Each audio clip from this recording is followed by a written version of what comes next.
A Bíblia foi tão extensivamente alterada pelo Vaticano que a verdadeira imagem de Jesus tem pouca semelhança com o que conhecemos.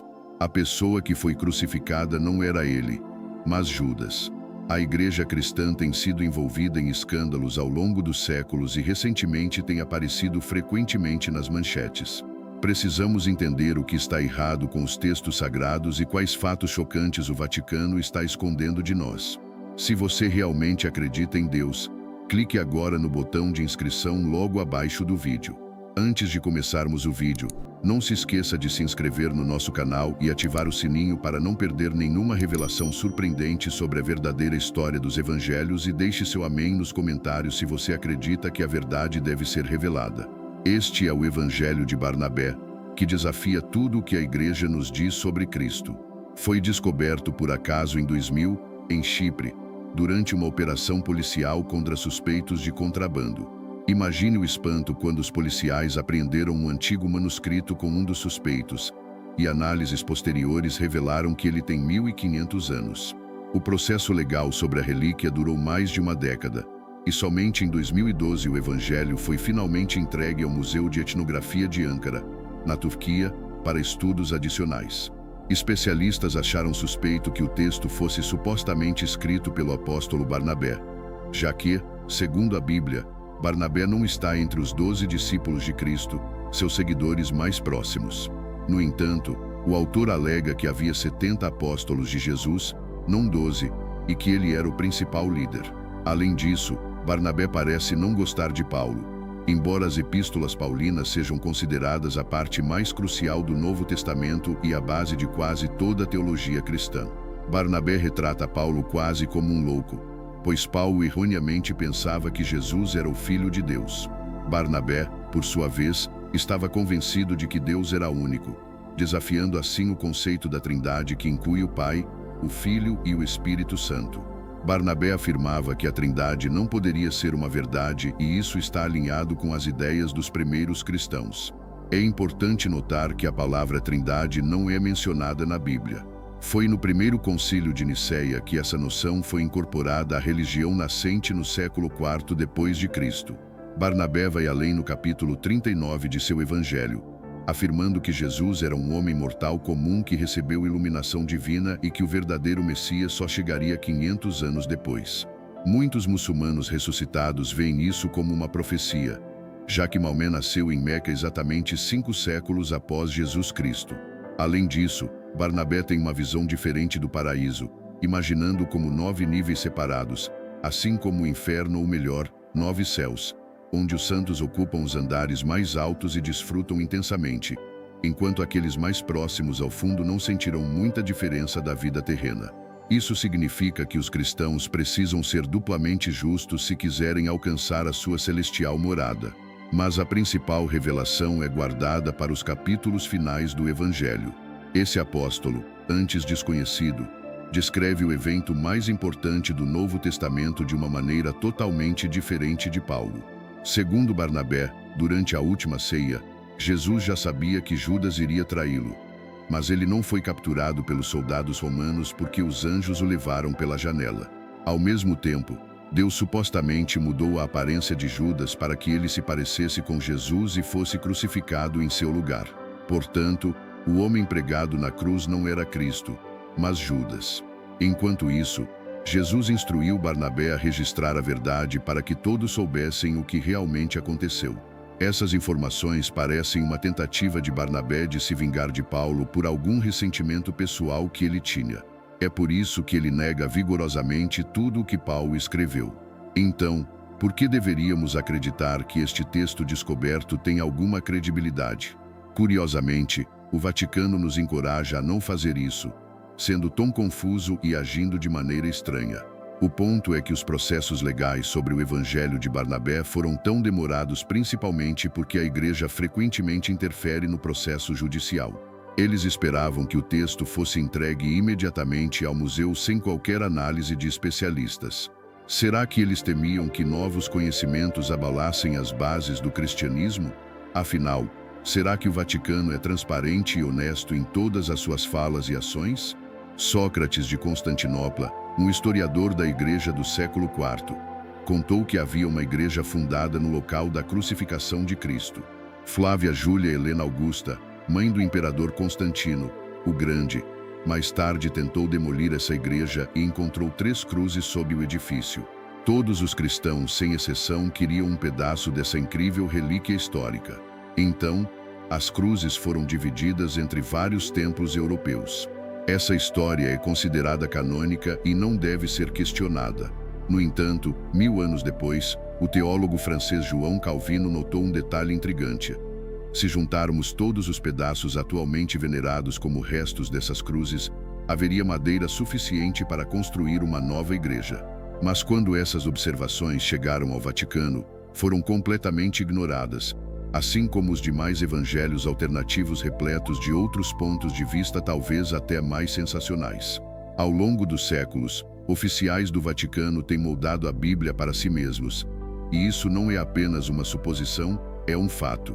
O que exatamente eles eliminaram? A última grande limpeza da Bíblia aconteceu em 1684, quando o Vaticano removeu 14 dos 80 livros originais que eram considerados sagrados. Esse não foi um evento isolado. Procedimentos como esse ocorriam com frequência, especialmente nos primeiros séculos da história da Igreja. Naquela época, os evangelhos que os padres consideravam inapropriados eram chamados de apócrifos, uma palavra derivada do grego que significa literalmente oculto. Mas qual é o grande segredo que o Vaticano está tão desesperadamente tentando esconder? O Evangelho de Tomé, chamado de apócrifo, foi encontrado em dezembro de 1945 perto da cidade de Nag Hammadi, no Egito. Os textos foram desenterrados de ruínas subterrâneas que antes faziam parte de uma das bibliotecas mais antigas. Cientistas acreditam que o papel foi enterrado depois que o bispo Atanásio questionou sua legitimidade. O motivo é que o autor descreve Jesus como uma pessoa de temperamento forte, mesquinha e egocêntrica. Tomé alega que Cristo se esqueceu de Deus ainda na infância, logo após aprender a falar. Curiosamente, os evangelhos aceitos pela Igreja nos fornecem pouquíssimas informações sobre a infância e juventude de Jesus, talvez porque o Vaticano tenha encontrado essas histórias muito fora do padrão e optado por apagá-las. No entanto, Tomé não entra em muitos detalhes sobre a biografia de Cristo, focando mais em seus discursos, o melhor dizendo, em encontrar significados ocultos neles. O apóstolo estava convencido de que apenas dominando a habilidade de decifrar suas verdadeiras mensagens teríamos chances de chegar ao céu, não pelas boas ações.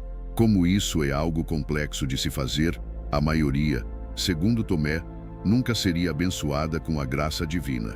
Tal interpretação livre do cristianismo rapidamente atrairia novos seguidores. Então talvez seja por isso que a Igreja classifica o Evangelho de Tomé como apócrifo.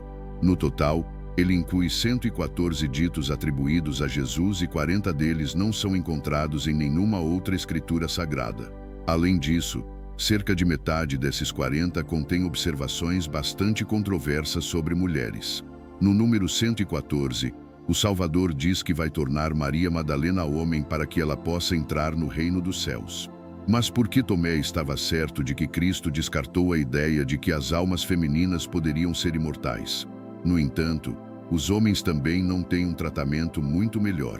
Aqui, o Jesus descrito no Evangelho afirma que homens não circuncidados também são proibidos de entrar no céu.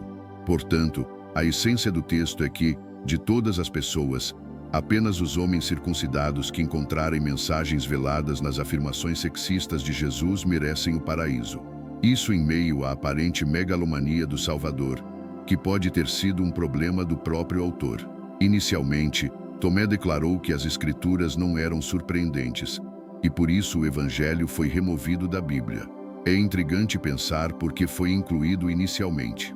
Será que algumas dessas revelações de Tomé poderiam ser verdadeiras?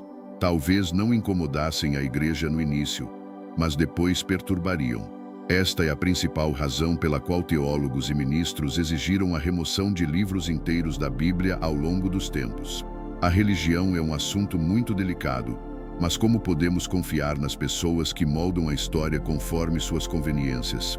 Um grande escândalo ocorreu no Vaticano em 858, quando durante uma procissão perto da Basílica de Latrão, o Papa João VI, que estava no poder há 2 anos, adoeceu gravemente. Os membros do seu círculo íntimo estavam prontos para oferecer ajuda, mas logo perceberam que se tratava de uma doença específica. O Papa entrou em trabalho de parto no meio da rua. Mais tarde, ela foi identificada como John, uma mulher que havia conseguido enganar todo o alto clero. Incrivelmente, ela conseguiu ser eleita Papa. Quando as pessoas se deram conta do que estava acontecendo, elas não ficaram tão aborrecidas com a mentira quanto com o fato de que a igreja havia sido liderada por uma mulher. Isso foi considerado uma abominação. John e seu filho foram mortos ali mesmo. A procissão foi cancelada e uma nova eleição papal começou. Durante séculos, o Vaticano tentou encobrir esse escândalo. Só depois que Martinho Lutero lançou sua reforma em 1517, todos ficaram cientes do que realmente aconteceu. Ao mesmo tempo, Lutero notou que o rosto do Papa João VI havia sido apagado de todas as imagens e monumentos. A Igreja manteve esse silêncio por 500 anos, negando a existência de uma mulher Papa. No entanto, a evidência é clara e difícil de contestar. Recentemente, estudiosos descobriram muitas moedas cunhadas com a imagem de João VI. Portanto, talvez a história de Barnabé também seja verdadeira. A verdade finalmente foi revelada. A Igreja tem moldado a Bíblia por 2000 anos para se alinhar com suas próprias ideias. O Novo Testamento, por exemplo, não foi escrito até o século II depois de Cristo. Isso significa que nenhum dos autores testemunhou Jesus pessoalmente, pois os manuscritos mais antigos foram escritos mais de 100 anos após sua morte. Ao longo dos anos, muitas palavras e frases foram alteradas para apoiar a ideia de que o Salvador não tinha pecado e era o Filho de Deus. Muitos evangelhos foram removidos da Bíblia devido à sua descrença no caráter divino de Cristo, e Barnabé, como você pode ver, é um deles. Imagine se alguns manuscritos ainda forem encontrados um dia e nos revelarem detalhes novos e inesperados sobre Jesus. Isso definitivamente abalaria a confiança das pessoas na Bíblia. Por enquanto, tudo isso é um mistério. Por outro lado, você deve ter notado como muitos teólogos se perguntam por que os ensinamentos de Jesus se parecem tanto com as palavras de Buda. Vamos explorar a história do Messias hindu. Muito obrigado por assistir. Se você gostou do conteúdo, não se esqueça de dar um like e compartilhar com seus amigos. E para não perder nenhum vídeo novo, inscreva-se no canal e ative o sininho de notificações. Isso ajuda muito e nos motiva a continuar trazendo mais conteúdo interessante para vocês. Até a próxima!